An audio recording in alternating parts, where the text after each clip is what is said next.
On pourrait dire que Gieto est un étudiant normal. Il suit ses études de mathématiques et statistiques. Il fait la fête, il va souvent à la bibliothèque et il est un des étudiants relais du Crous. Mais au-delà de ses examens ou des travaux de recherche, il a dû faire face à une tragédie, celle qu'a vécu son pays il y a 5 mois. Il était quoi? Il était 1h du matin. Je suis rentré chez moi, je revenais du travail. J'ai appelé un frère qui me raconte tout le désastre. Moi, j'y croyais presque pas. Alors, je me suis tout de suite jeté sur Internet et j'ai pu effectivement constater une partie de cette catastrophe. Donc là, voilà, la réaction la plus naturelle, tu as toutes tes entrailles qui se déchirent.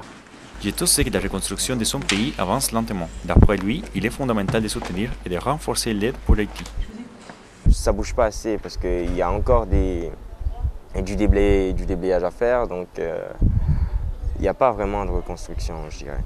Après, ça dépend d'où on parle. À Jacmel, par exemple, oui. Mais quand on parle de la capitale, à Port-au-Prince, il n'y a pas vraiment beaucoup de changements. Bonjour.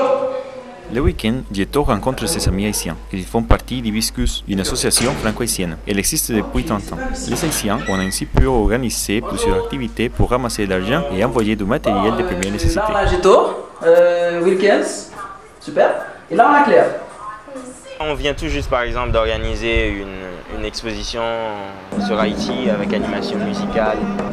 À la rentrée universitaire prochaine, on compte par exemple organiser de grands moments forts sur Haïti dans les différentes facultés et dans les différents restos U avec exposition, spectacles, pour pas qu'on oublie Haïti et puis aussi pour présenter Haïti sous une autre forme. Pas ce côté meurtri, détruit, mais plutôt un côté culturel assez riche. Pour l'instant, ces Haïtiens devront continuer à faire d'autres activités pour éviter que Strasbourg oublie la tragédie qui a frappé le peuple le plus pauvre de l'Amérique.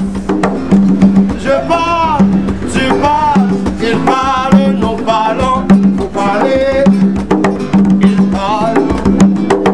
Je parle, tu parles.